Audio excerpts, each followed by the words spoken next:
For NBA players, fluctuations in form are a perfectly normal thing. After all, even the greats like Jordan and LeBron will inevitably experience a decline due to aging. But if we set aside objective factors, there are still some players in the NBA. Although they are in their prime, they inexplicably begin to experience a precipitous decline. Some even never recover from it. Overnight, they go from being the darlings of the team to targets of universal condemnation. So, which NBA stars have experienced an absurd decline during their prime? And what are the real reasons for their decline? Today, I will introduce 5 names. Westbrook is the only MVP among them. Before the 2021-2022 season, Westbrook achieved an average triple-double in the regular season 4 times in the past 5 years. In the previous Wizards season, his average data was still 22.2 points, 11.5 rebounds and 11.7 assists. He is still the incomparable king of triple-doubles. But when he came to the Lakers, he immediately let the fans experience what a precipitous decline is. At the end of his prime at the age of 33, Westbrook's data dropped to 18.5 points, 7.4 rebounds and 7.1 assists. This is the first time since 2010 that his average score per game has dropped below 20 points. In the second season with the Lakers, his data dropped again to 15.9 points, 6.2 rebounds and 7.5 assists. The shooting percentage was as low as the lowest in his career at 41.7%. In addition, in the 52 games he played for the Lakers this season, Westbrook started only 3 games. It is a huge difference compared to 2 years ago. Even more terrifying is that the significant reduction in data still cannot cover up the side effects of Westbrook on the court. Before coming to the Lakers, no matter how much Westbrook was left open in the playoffs, his contribution to the game was always positive. And he was always full of confidence, and his personal offense was also very resolute. But during the Lakers period, Westbrook was like directly removing the shooting option in the game. There was no shooting at all. The mid-range and long-distance shots he took during his career with the Lakers were so absurd that they were not counted by misses but evolved into hitting the shot clock. In any previous year, Westbrook had never had such a terrible shooting performance. Data shows that in the 2021-2022 season, Westbrook's mid-range shooting percentage was 38.3% and his three-point shooting percentage was 29.8%, all below the league average. In the second year, Westbrook's mid-range shooting percentage dropped again to 34.9%, and his three-point shooting percentage increased slightly, but it was only 31.2%. In addition to misses, Westbrook's turnover problem is also extremely headache-inducing. Westbrook's turnover numbers in these 2 seasons were 3.8 times and 3.5 times respectively. Judging from the data, it seems to be lower than in previous years, but this reduction in data is not because Westbrook's ability to control turnovers has increased, but only because of the reduction in ball possession and playing time. Moreover, many of Westbrook's turnovers are unforced turnovers that occur in rounds without defensive pressure. In rounds like the following, when Westbrook was dribbling across the half-court, the opponent had already given up pressing defense and was preparing to wait for him at the three-point line, but Westbrook actually dribbled the ball onto his own foot and out of bounds. This kind of turnover is unacceptable for Westbrook considering his ability. Then why does Westbrook have such an exaggerated decline? On the one hand, with the increase of age, his athletic ability and physical condition decline. His technical characteristics are very dependent on the burst at the moment of breaking through and the acceleration during the progress. After being unable to overtake forcibly by speed, his core competitiveness is removed. And his shooting skills are not enough to make up for this decline in athletic ability, so naturally he can't play well. On the other hand, Westbrook's technical reserves in his career are insufficient. His shooting ability is average, and his pure rhythm-based ball handling skills are not enough. The commander attribute is also not fully developed. He cannot complete a transformation or change his playing style after a physical decline like Paul. This makes him only able to accept his decline. In addition, the incompatibility between Westbrook and LeBron is also one of the reasons. If LeBron is replaced by a three-point shooter and let Westbrook hold the ball and drive inside more, this decline will not be so exaggerated.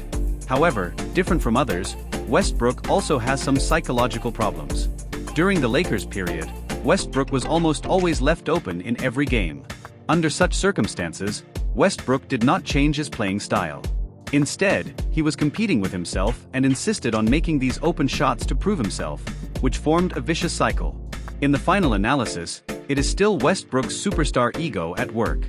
He cannot accept that a MVP like himself would be treated in this way by opponents. Among active players, in addition to Westbrook, the player who has also experienced a serious decline in recent seasons is undoubtedly Wiggins. In 2020, the Warriors obtained Wiggins through a trade. Considering the situation of a team full of injuries, this first pick in 2014 continued his playing style from his previous days with the Timberwolves and could still maintain an average of nearly 20 points per game. Later, as the Warriors' Big Three gradually emerged from the shadow of injuries, in order to adapt to the team's playing style, Wiggins gradually began to transform under the leadership of Kerr, changing from a single scorer to an all-round utility player with both offense and defense. The fact is that the Warriors' successful ascent to the top in the 2021-2022 season proves the success of Wiggins' transformation. The existence of the Splash Brothers allows him to focus more energy on the defensive end. He had excellent defensive performances against Morant, Luka, and Tatum in the playoffs. In terms of court influence, Wiggins was second only to Curry on the Warriors at that time. However, the good times didn't last long. Just when Warriors fans were expecting the continuation of the dynasty, Wiggins began to decline without warning. In the 2022-2023 season, due to off-court family factors, Wiggins only played 37 games throughout the season, setting a career low. Although he returned in time for the playoffs, he did not reproduce the magic of the previous season. Last season, Wiggins decided to pick up his thermos cup again. Not only did his signature defense disappear, but his personal defensive efficiency dropped to the bottom of the league. His average of 13.2 points per game was also a new career low. On the court, he seems to have lost his passion for playing and has an extremely low sense of presence. What's even more absurd is that he is only 28 years old. The just past summer was also disastrous for Wiggins.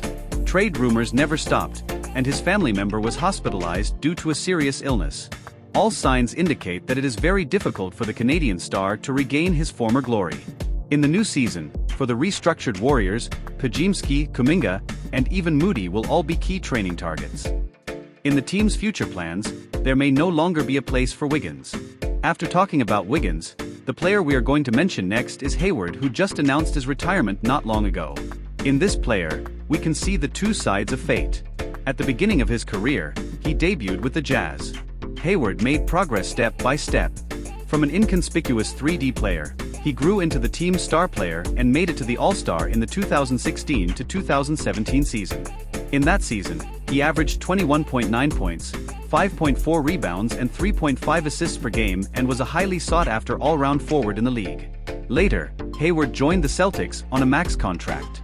Just when he was ready to show his skills, a sudden serious leg injury changed his career.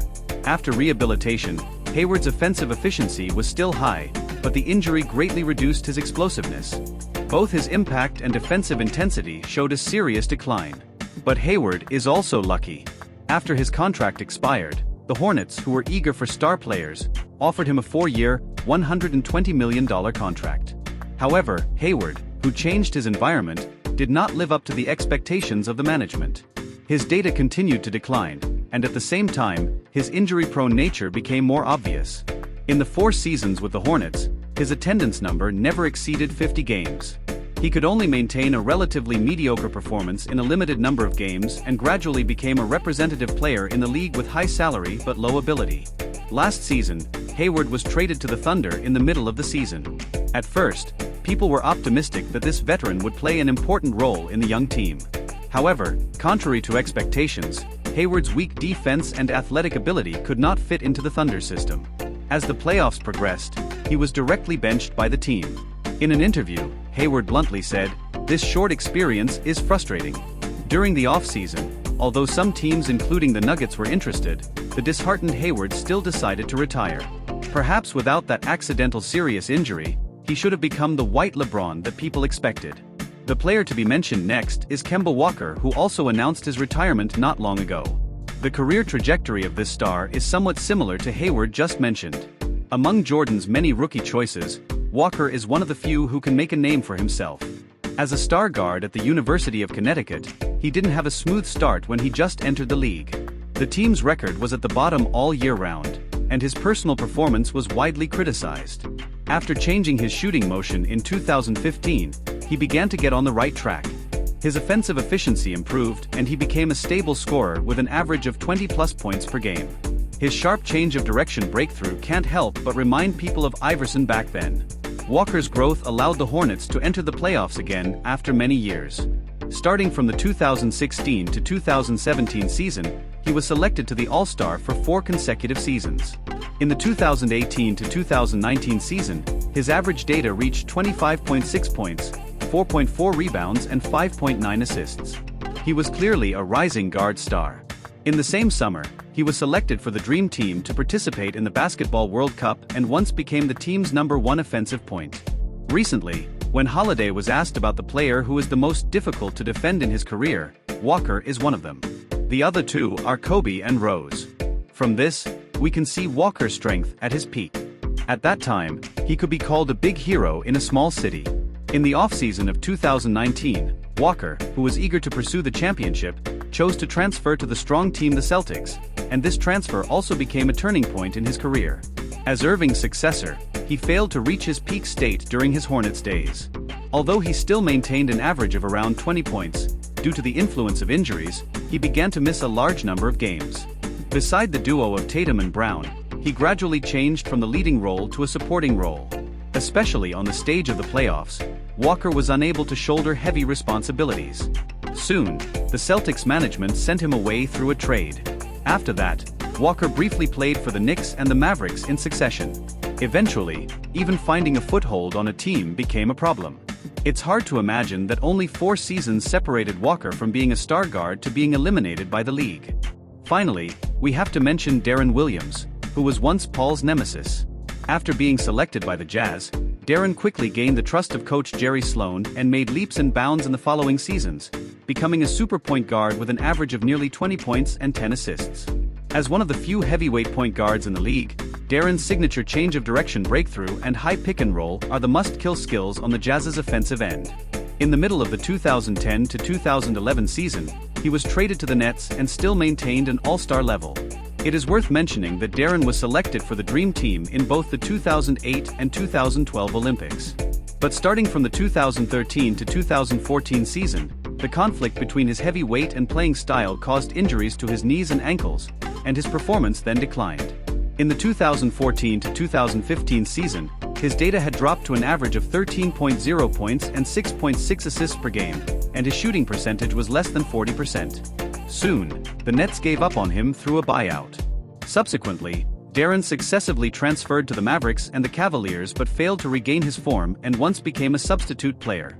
So, at the age of 32, this once star point guard bid farewell to the basketball court early. In contrast, his biggest rival Paul is still galloping on the court, which is really lamentable. These are the 5 cases of absurd declines. Some are due to injuries, and some are due to off-court factors. But in any case, we have been fortunate to witness their peak moments. So, what other stars do you remember who had a serious decline during their prime?